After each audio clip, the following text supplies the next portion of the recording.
got 4 teams on bye. Quarterback injuries have made some once fantasy-friendly offenses very questionable. You may need to start some guys this week that aren't necessarily big names in fantasy football, but could still come through to help you take home that W. I'm going to give you players at each position you can consider starting this week that have upside. Hey, if you haven't tried Underdog Fantasy, now is the time. If you sign up using promo code ENDGAME, they're going to match your first deposit dollar for dollar up to $500. That's right, you can deposit anywhere from $10 to $500, and they are going to instantly double it. And you can use it right away on this new customer special. Lamar Jackson Sunday only needs to go higher than half a yard. You take that pick, you pair it with any other pick you like, any other line you like, and you can triple your entry. Once again, go to UnderdogFantasy.com or download the app, use promo code ENDGAME, and get access to these incredible benefits. Let's start with running back, and a name that I think is going way under the radar right now is Chuba Hubbard. Heading into week 8, coming out of the bye, we saw Chuba Hubbard out-snap Miles Sanders 45-12. He also had 16 routes to Sanders only ran 9 routes in this game. But most importantly, Chuba Hubbard had 17 opportunities. That's carries and targets. Miles Sanders had 2 carries. That's it. That's all he did. This had already been trending this way prior to the team's bye. We had already seen Chuba Hubbard starting to gain on Miles Sanders. And of course, before the team's bye, Miles Sanders didn't play and it was all Chuba Hubbard. But coming out of the bye, Miles Sanders was fully healthy. He practiced fully every day. He was not on the injury report, and still he barely touched the ball. Frank Reich already has said Chuba Hubbard is once again the starting running back.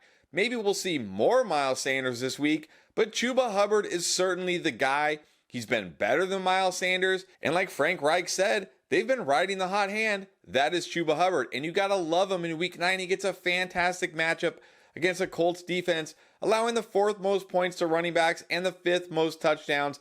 They just got gashed not only by Alvin Kamara, but also by Taysom Hill on the ground with touchdowns. This is a great spot for Chuba Hubbard. He should be in line for double-digit touches. He catches passes. He has touchdown upside. It's a great matchup for him. For me, Chuba Hubbard is a solid RB2 this week, and in most sites when I look, he is ranked well outside the top 24, and his projections are extremely low.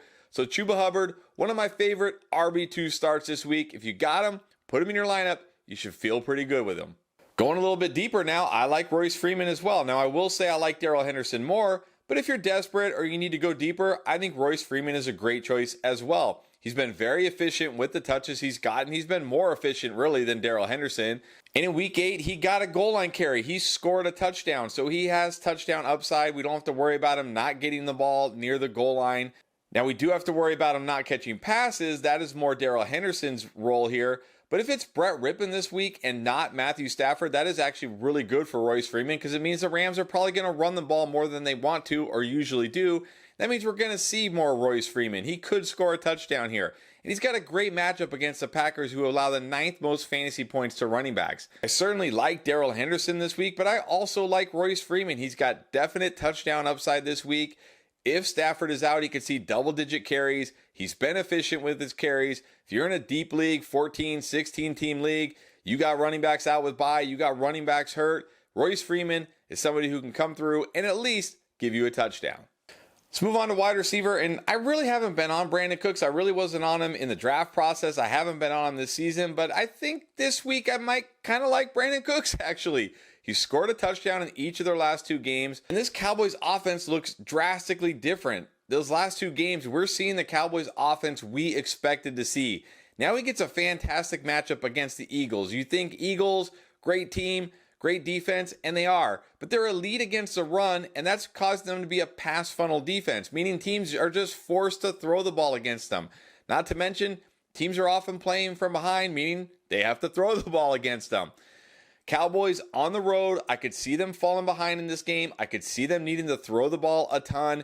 Tony Pollard, I'm not expecting a big Pollard game. I think he's going to struggle on the ground once again, and that could open things up for Brandon Cooks, again, to make it 3 straight games with a touchdown.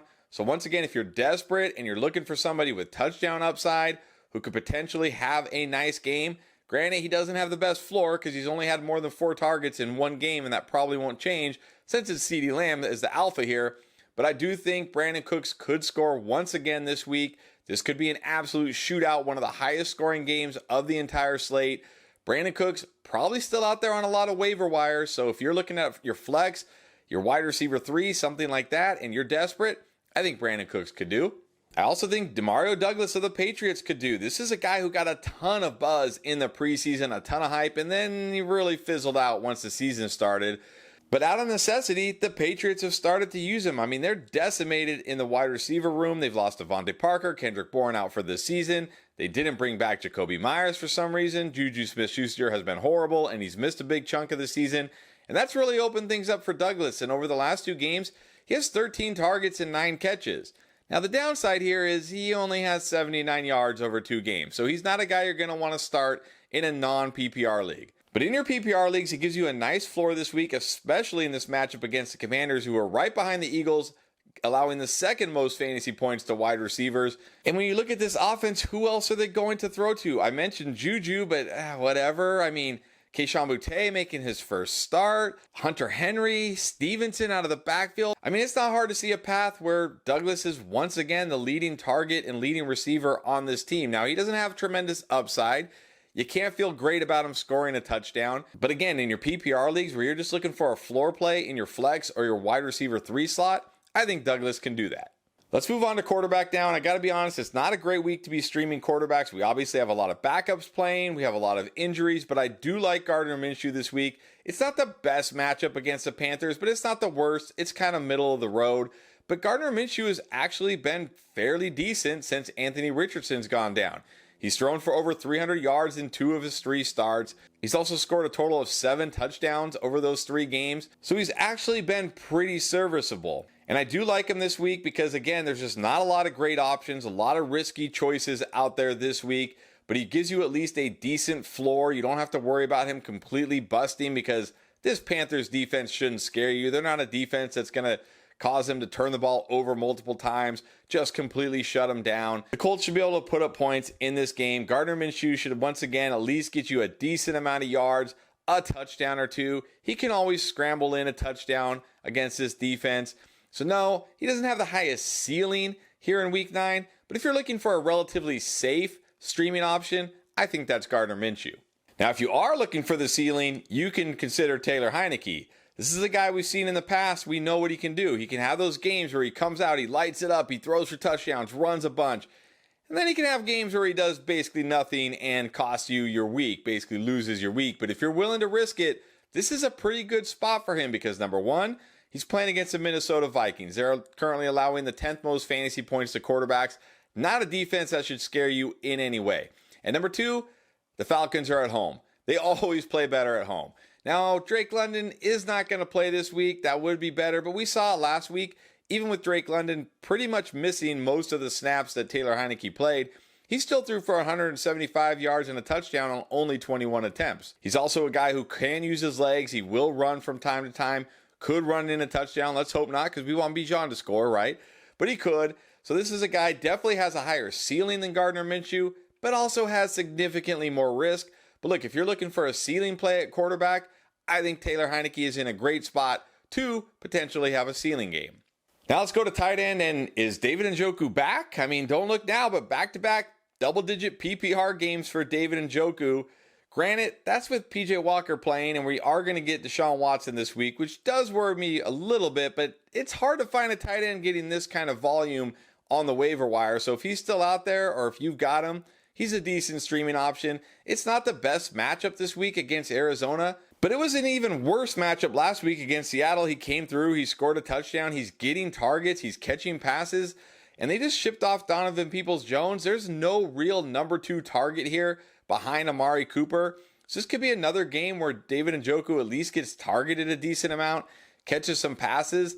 I don't know if he's going to find the end zone in this game, but he at least gives you a decent floor in your PPR leagues, and he could score, which really, that's about all you can ask for when you're streaming tight end this time of year.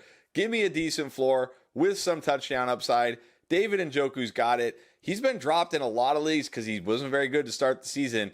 If he's still out there or you grabbed him, maybe you have a guy like Darren Waller, go ahead, roll out David Njoku. He should be good. And then if you want to shoot for touchdown upside, I'm going to suggest you take a look at Gerald Everett. Now you look, he's going against the Jets. You think, ooh, Jets, I don't want any part of that matchup. But that's the thing. The Jets are a great defense, no doubt about it. They're great against the pass, great against wide receivers, but they struggle against tight ends. They're currently allowing the 4th most fantasy points to the tight end position. And prior to last week when Gerald Everett missed, he had scored in 2 straight games. And what did we see last week with Gerald Everett out? Donald Parham, the other tight end, scored a touchdown. This is an offense that will throw to the tight end, especially when they get near the goal line, when they get towards the red zone. And if the Jets secondary is doing a good job on Keenan Allen, on Josh Palmer, on these wide receivers, Justin Herbert may have no choice but just to take what they give him, and that could mean a lot of Gerald Everett. He certainly has touchdown upside here. Now, he doesn't have the floor of a guy like David Njoku because he's not getting the target share. He might only catch 2, maybe 3 passes, but one of them could be a touchdown. So if you're in deeper leagues and you're desperate and you're just looking for a tight end who could potentially score, which, let's be real, that's about all you can ask for from tight ends when you're getting deep, Gerald Everett certainly has a chance for a touchdown in Week 9. Now, you know some streaming options, but what about who to sit, who to start, who could boom, who to stash before they break out? Check out our Week 9 playlist right here.